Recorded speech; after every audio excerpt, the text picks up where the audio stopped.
Assalamualaikum warahmatullahi wabarakatuh. Pada kesempatan kali ini, izinkan saya untuk mempresentasikan hasil observasi terkait studi kelayakan bisnis pada Lapak Abida Bakso Tuna dengan Ibu Dosen Pembimbing Ita Purnama MPD. Sebelum saya mempresentasikan hasil observasi, izinkan saya untuk memperkenalkan diri. Perkenalkan, saya adalah salah satu mahasiswa Sekolah Tinggi Ilmu Ekonomi BIMA. Nama saya Vanessa Aulia Putri, kelas K01 semester 5 dengan NIM 21010086M.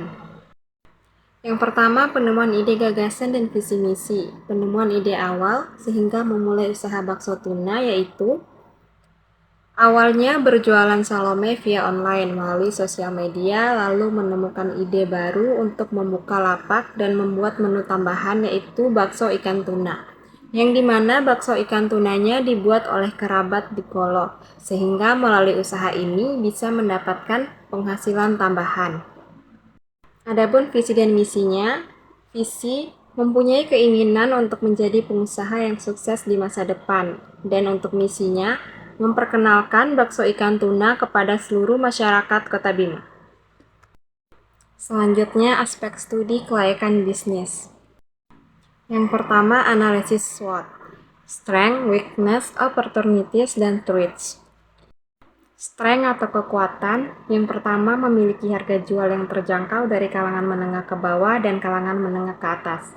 Yang kedua, bahan-bahan mudah didapatkan. Yang ketiga, proses produksi yang mudah. Dan yang keempat, bebas dari bahan pengawet. Weakness atau kelemahan, yang pertama rasa pentol bakso sangat bergantung dari kualitas ikan tuna. Yang kedua, penjual tidak bisa merubah harga produk dengan mudah. Selanjutnya, opportunities. Yang pertama, dengan adanya daya inovatif dan kreatif usaha ini memiliki kesempatan besar untuk menguasai pasar. Yang kedua, variasi baru, makanan unik dan cita rasa asli. Yang ketiga, harga relatif murah dibanding pesaing. Dan yang terakhir, lokasi usaha yang strategis. Threats atau ancaman, yang pertama banyak bermunculan pengusaha baru yang sejenis, yang kedua perubahan selera konsumen, harga bahan baku yang tidak menentu atau fluktuatif, dan yang terakhir teknologi yang dapat membantu pesaing dalam menemukan resep yang sama dengan resep yang diolah. Adapun strategi pemasaran yang digunakan dalam memasarkan produk bakso tuna yaitu menggunakan strategi promosi dengan memanfaatkan media online seperti Instagram, WhatsApp, dan Facebook untuk mempermudah konsumen dalam mengenal merek produk bakso tuna. Selain strategi promosi, produsen harus dapat melakukan berbagai inovasi untuk mengembangkan usaha produk bakso tuna, sehingga konsumen tidak bosan dan semakin berselera untuk menikmati produk tersebut dan dapat meningkatkan keuntungan serta mengurangi ancaman yang akan dialami di masa mendatang. Aspek yang kedua adalah aspek pasar yang dilihat dari segi geografis, demografis, psikografis, dan perilaku.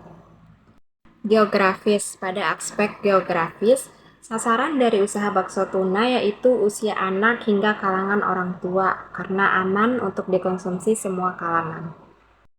Yang kedua, aspek demografis. Pada aspek demografis, produk bakso tuna merupakan inovasi dari pentol bakso yang dibuat dari ikan tuna.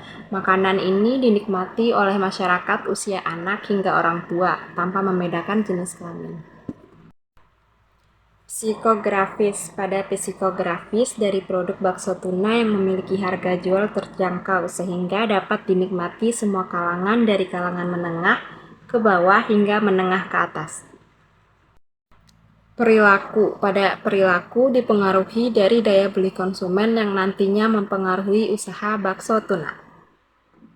Aspek ketiga adalah aspek produksi yang mencangkup alat dan bahan serta proses produksi.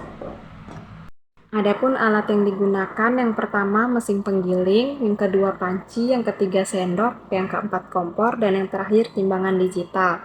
Dan bahan yang digunakan, yang pertama ikan tuna, tepung tapioka, tepung terigu, bawang putih, merica, dan yang terakhir garam. Proses produksi, yang pertama bersihkan ikan dan difilet. Yang kedua, giling daging ikan sampai halus. Yang ketiga, Haluskan semua bumbu dan campur dengan daging ikan. Yang keempat, tambahkan semua tepung dan aduk rata, masak air dan tunggu mendidih. Selanjutnya, buat bulat-bulatan bakso dan masak dalam air panas. Saat bakso sudah mengapung, berarti sudah matang. Angkat dan sajikan dengan kuah bakso. Aspek keempat atau aspek terakhir adalah aspek keuangan yang mencakup modal, target, dan laba. Adapun modal awal untuk usaha bakso tuna lapak Abida yaitu 5 juta rupiah dan untuk target penjualan perharinya 500.000 dan untuk keuntungan atau laba bersihnya 100.000 per hari. Aspek terakhir yaitu keputusan layak atau tidak untuk dilaksanakan. Adapun keputusannya yaitu layak untuk dilaksanakan karena usaha ini sangat bermanfaat dan membantu memotivasi masyarakat yang ingin berwirausaha dengan memberikan peluang untuk mengembangkan ide bisnis dan menciptakan inovasi baru yang mampu bersaing dalam dunia bisnis. Selanjutnya adalah dokumentasi. Foto ini adalah dokumentasi, observasi, dan wawancara dengan pemilik lapak, yaitu Ibu Abida. Dan foto kedua adalah foto dari tempat usaha lapak Abida Bakso Tuna. Dapat dilihat dari foto di atas, kondisi dan situasi dari tempat usaha bakso tuna lapak Abida. Jangan lupa dikunjungi ya. Sekian presentasi hasil observasi studi kelayakan bisnis dari saya. Lebih dan kurangnya saya mohon maaf. Saya pamit undur diri. Wassalamualaikum warahmatullahi wabarakatuh. Terima kasih.